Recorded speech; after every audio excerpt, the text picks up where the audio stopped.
Hello class. Oh, I have an error message. I think I'm recording and getting error message. How fun is that? All right. Good morning class, or hello class. We're going to be adding and subtracting rational expressions. Do you remember when we were learning arithmetic way back in primary school? We learned adding and subtracting first because that was easier than multiplying and dividing. And we used our knowledge of multiplying or of adding and subtracting for multiplying and dividing. Well, we did it the other direction in rational expressions because multiplying and dividing with rational expressions is actually easier than adding and subtracting. I think you'll see why when I introduce this.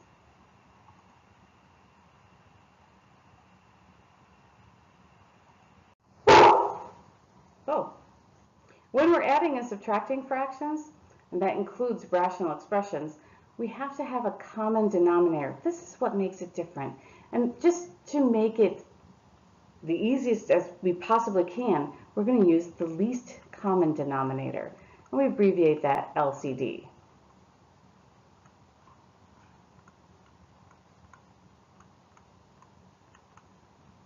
So taking a look at just a fraction, we have 1/12 plus 5/18. Prime factorization of 12 is 2 times 2 times 3. And the prime factorization of 18 is 2 times 3 times 3. Well, we want them to be the same fraction or denominator. So this has 2 2's and a 3. To make it be, this has an extra 3. So I'm going to multiply this one by 3 over 3. And then this one, I have 2 2's over here. I need an extra 2 over here. So I'm going to multiply that fraction by 2 over 2. So 3 times 1 is 3. 3 times 12 is 36. And then over here on the second fraction, I take 5 times 2 and I get 10. And 18 times 2 is 36. So now I'm going to add these. I'm going to add only the numerators. 3 plus 10 is 13. 36 is the common denominator of both these and the answer. If I can simplify it, I would, but 13 and 36 don't have any common factors. So 13/36 is my answer for that. All right, so now let's apply that to a rational expression. I am going to the first thing I'm going to do is factor those denominators. So x squared plus x minus 2 is x and x. It's a binomial. And I'm going to have x plus 2 and x minus 1 over here. And on this one, the x squared minus 1 is x plus 1 and x minus 1. So what is my LCD? So they both have an x minus 1. So that takes care of this one and this one. This has an x plus 2. So that takes care of that one. And the next one has an x plus 1. We need to account for all the factors, and so now they are. So we're going to write the equivalent terms for each rational term. What's missing in here to make it the LCD is going to be that x plus 1. So I'm going to multiply x plus 1 in the numerator and the denominator. So on the numerator, I am going to FOIL this. So x times x is x squared. X times 3 is 3x. X times 1 is x. And 1 times 3 is 3. And I know that my LCD is this, and just to save some printing, I'm going to write LCD because I'm still working. Then I'm going to add this one.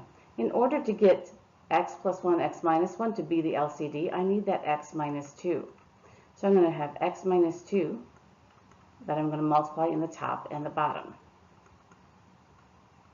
So I'll distribute that 2, and I get 2x minus 4 over, and I'm just going to, once again, abbreviate my LCD. I know it's right there. Now, so that was, I wrote them in equivalent and expanded the numerators at the same time. So these are the expanded numerators, meaning I multiplied it out. I'm going to add all like terms. I forgot something. It's in the numerators.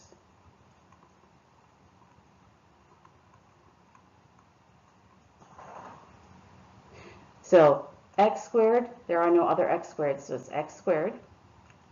And I have 3x and x, that's 4x, plus 2 more x, so that's 4 plus 2 is 6x. And then I have 3 minus 4, so that's a -1. And that's over the LCD, but I think I'm getting close to my answer, so I'm going to actually write it. X minus 1, x plus 2, and x plus 1. If 3 plus 1, wait, that's a plus 3, isn't it? So this is a plus 7. Yeah, that's supposed to be a plus, so that's plus 7. All right. I want to see if this can factor and if there's any factors in common. So x squared, as I'm thinking about 7x, nope, it doesn't.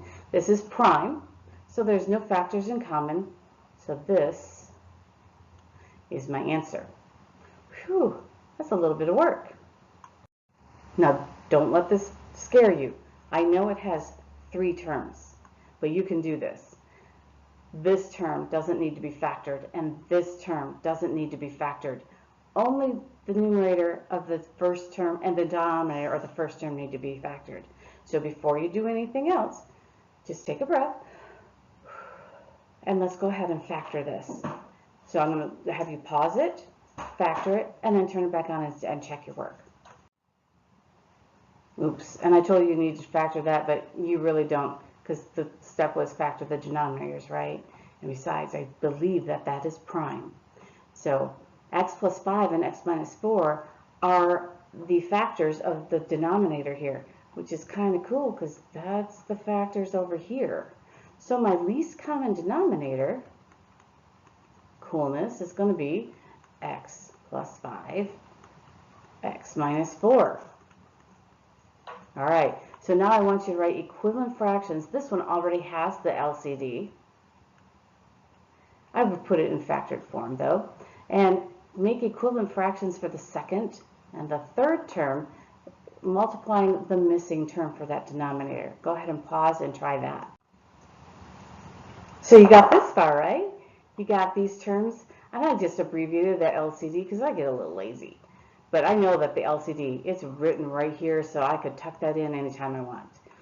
So I multiplied that 3 times x plus 5, and that 5x times x minus 4. So now you're just going to combine like terms. Now I want to just give you a little hint here. When you add, you're going to add these and take this one and add this one, but you're subtracting this. And that means you're subtracting 5x squared, and then you're subtracting a negative at 20x, which makes it be adding a positive one. So pause this and go ahead and get to your final product. Good job, right? You got x squared plus 40x minus 25. That's prime, I think it is, but there's no factors in common with the denominator, so I'm going to leave it like that. And notice I just leave the denominator in factored form. Makes our life easier at this point. And I circle it to indicate that this is my final answer. Excellent job. See you in class.